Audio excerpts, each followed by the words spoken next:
Guys, welcome to Talk Fan Podcast. I'm Kaima Tigney, and on today's episode of Talk Fan Podcast, we have Nicollette Sullivan. Nicollette has been surrounded by music her entire life.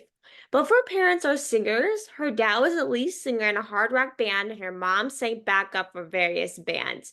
Exposed to hard rock and metal from dad, and soul R&B, classical, and funk from mom, Nicollette had a diverse musical experience growing up. Meanwhile, with her mom and grandmother, she was steeped in classic black and white films and period pieces. It was watching these films that led to Nicolette's discovery of some of the artists that influenced her musical development, such as Billie Holiday, Ella Fitzgerald, Sarah Vaughan, and Simone.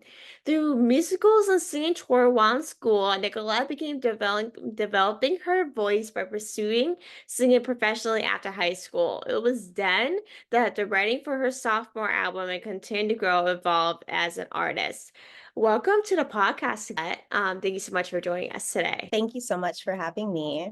So, of course, with your parents, they are both singers, and you kind of grew up doing things with them, with music and everything. But, like, how has your parents kind of influenced, like your work with their musical backgrounds?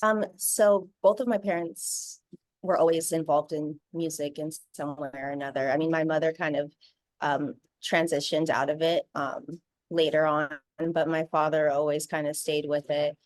They were both, well, my dad, he like wrote a lot himself, so I was around him and we traveled with his band. I traveled with his band. And so I would grow up in the studio with him, and I would watch him like writing music. And my mother influenced me a lot aesthetically and with my taste in music as well. So just being around both of them, as my parents, it rubbed off on me. Like how often would you like travel with your dad's parents? I mean, your dad. Um, we, I mean, it was a lot more when I was like very young, right? So like I was like a baby and then like very, very young that I have very few memories, but like I do remember being surrounded by music and then just always from there singing. And then as I got into school, I would like be involved in all the music programs and was always kind of interested in it for as long as I can remember because I was always around it as a child. I know with like a lot of people, like when their parents are like in a band or they're a singer or whatever, their kids are most likely to do the same things. Of course, when they're growing up, they are in that zone where they're kind of influenced by what their parents are doing. And when they're in that songwriting, musician type of world, when they grew up going to these things, they are most likely to do the exact same thing. So doing that literally all the time, traveling, studios, whatever it was, that it really influenced it. It really goes out to generations of kids if their parents are like that, because it really makes a difference when going to all of these things that their parents are playing. Right. Yeah, no, it definitely I mean, it's a glamorous pursuit, right? So Hmm. of course I couldn't help but be you know, mesmerized and want to pursue the same thing. And I honestly it's would too. yes, and I think, as I grow, I think that like it's become more than just the glamour of it. Hmm. Now it feeds the soul. And I think that it always kind of fed the soul, but I didn't realize it wasn't always like that was not always at the forefront of my pursuit in music. Yeah, because of course with growing up with parents musicians, you always think like you always have to do what they're doing to get a career in music. But there's so much that really goes into it more than having doing everything your parents are doing. Like you can go to different careers, whatever, but being a musician or a songwriter or being in entertainment itself, it can be so difficult going into that craft and really in general. Yes, it can. It's very it takes a lot of bravery as well because you're putting yourself out there and being so vulnerable. I know like with my a lot of my lyrics are very personal. And they reflect like my personal experiences at the time that I'm writing. And it feel like I'm, reading my journal to the public. And then to put my creativity out there to be, criticized by the public is also something I'm still adjusting to. Because when I create, I do it more for myself, and not so much thinking about how it will be received. That is honestly something that a lot of people deal with, especially in entertainment, is that like when they're releasing something, there's always gonna be nerves and hate to everything. Like even if I post an episode or something, I'm always nervous as heck to post something because of the hate. And it takes time to get like adjusted to that. Like it takes not everyone's over it. There's ways to deal with it, but it's not gonna like stop you mentally to like stop what you're doing, even though it might take a lot, because it really can be so exhausting to do what you do every single day. Exactly. But I feel like pushing through that has definitely made me stronger as a person. And it makes me freer, Mhm. once you put yourself out there and you realize it's not that big of a deal, then you can just continue to feel and pursue without, being free of judgment. And that's a beautiful thing as well. So, exactly. So, with having a musical parents, like where did you kind of discover your own musical interests outside your parents' genres for creativity? So, like how did you kind of discover like your musical genres that you do now? Okay, so I, would explore outside of my parents through like programs in my schools and stuff like that. Even like outside of my school, I would perform in like outside, extracurricular type programs where they were like performing arts based. And then after, like in terms of my genre, a lot of that came from, well, originally I would watch a lot of vintage films with my grandmother and my mother. My mother always had like an interest in like, vintage aesthetics, right? And she was like the original thrift queen, or I don't know, whatever you want to say, right? Like she was the original. She always like showed me, and she was definitely the person who showed me my taste in vintage. Mm, Anyways, that segued into me watching like vintage movies, and I would listen to the soundtracks. And I always gravitated towards those aesthetics. And then as I got older, and I was listening to the kind of musical landscape that was out, um, at the time that I started to think about pursuing music seriously, I was thinking that I heard a lot of the same thing, and I wanted to kind of differentiate myself in some way.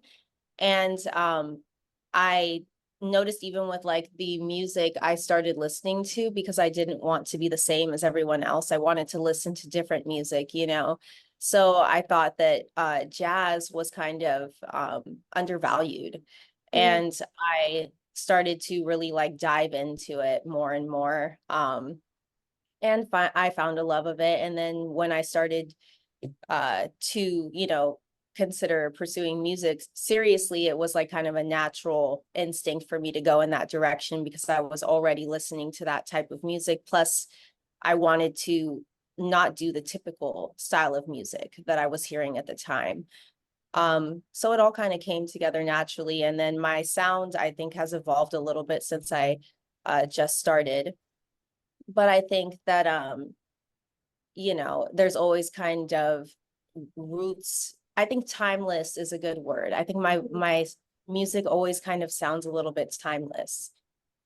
That is a great word for it. Like, I like that you love all those vintage and jazz type of things. Honestly, I like those too. Jazz really like what's the word I'm looking for? It's like uncommon to listen to it because not as popular as it was maybe when our parents were growing up. Because a lot of teenagers these days are listening to like maybe pop, country, rock, not maybe not rock and roll these days, but or rap. That's what I'm looking for. That those are really what teens are listening to. But it really is such an underrated type of thing. But with Randy's music and having a lot of artists who make jazz music or, vintage type of stuff, it will get more popular. But really with those vintage movies, I absolutely love. Like love watching all those like kind of old timers type of things, which is very weird. But with growing up with those type of things, it really does impact you in a way that you want to bring it more awareness because of course that sort of thing is not popular like when it was maybe like 40 years ago. Because of course our generations are much different from years ago, so we like different things.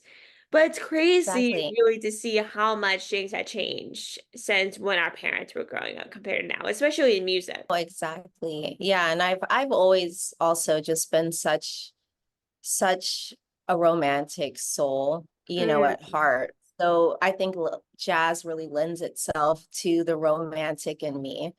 Um, I love to romanticize everything. I'm the same I don't way. know. Like even if it's nothing, I always romanticize about anything or anything. It's really I can see something that's romanticized about it. It's like I'm just literally a hopeless romantic. Like I'm not gonna be afraid to say it, but it's true. Me But who too. isn't though? Who isn't hopeless romantic at this point?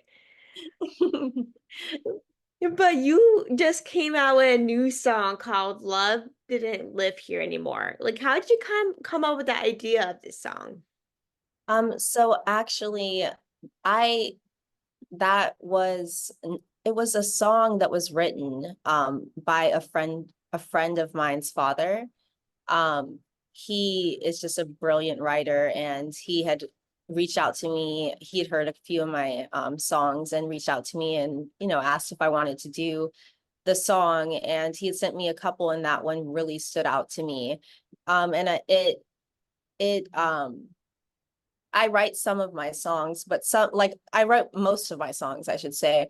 But a couple of times I will, if somebody pitches me a song and I think it's great, I will definitely, write it. It always has to feel like I always like kind of tend to listen to music that I can relate to at the time. Oh yeah. I feel like it's very much the same with my music. So at the time I chose that, I felt personally I could relate to the song. It was where I felt I was in a similar place.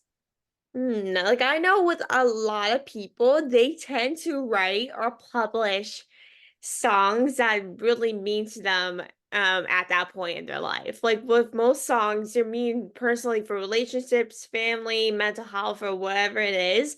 That's what is the best part about songwriting is that you can write about whatever you want and no one's gonna hate you for it. Exactly. No, exactly. Exactly. Like how does this like single different from like your previous releases of your music? I think that it shows a little bit more bravery in the delivery. I think that you can see the growth in my development as an artist. And I think that it is more vulnerable in ways as well. Because of course with every single songwriter, they tend to really different from different songs they make. Some might be similar, some might be different, but every song is different from the next. Like with Taylor Swift, where she started off as a country singer, now she's a pop singer. Like every song that you release is always different from the last thing they published maybe a month or two before. Right. No, that's true. Is there like a specific like memory or experience that kind of influenced these lyrics of don't live here anymore? I know you said that you someone wrote it, but do you have any kind of lyrics or anything that kind of stuck out to you the most? Um, I mean, I feel like the entire song was completely relatable. Um, and we all deal with relationship Mm. ups and downs, right? So like I definitely have experienced those downs, and I felt like it was apropos for the time that I was um, you know, considering singing it and making it my own as well. Love it. So, the last thing I have for you for today is how can people connect with you and listen to the music, your music? So you can find all of my social media sites, as well as my music on my website, NicoletteSullivan.com, and then Nicollette Sullivan on Instagram. And it would be, yeah, you'll find everything on the website. So that's the easiest. Ooh, awesome. I will make sure to put her website below for you guys to check out whenever you get a chance. I totally recommend. I really hope you guys enjoyed listening. I know there's a tons of episodes coming out recently, which I'm super excited, but there's so more much to come this next couple of months or in the summer. But thank you everyone for listening. I really appreciate you and all you guys taking the time to listen to this episode. Please make sure to like, subscribe, and review. That will mean the world. But thank you so much, Nicolette, for joining us today. And I really appreciate all the feedback and everything, and talk about all the music, all the amazing music that you ran and released. Oh, thank you so much. No, thank you for having me. This was really fun. Thank you so much. And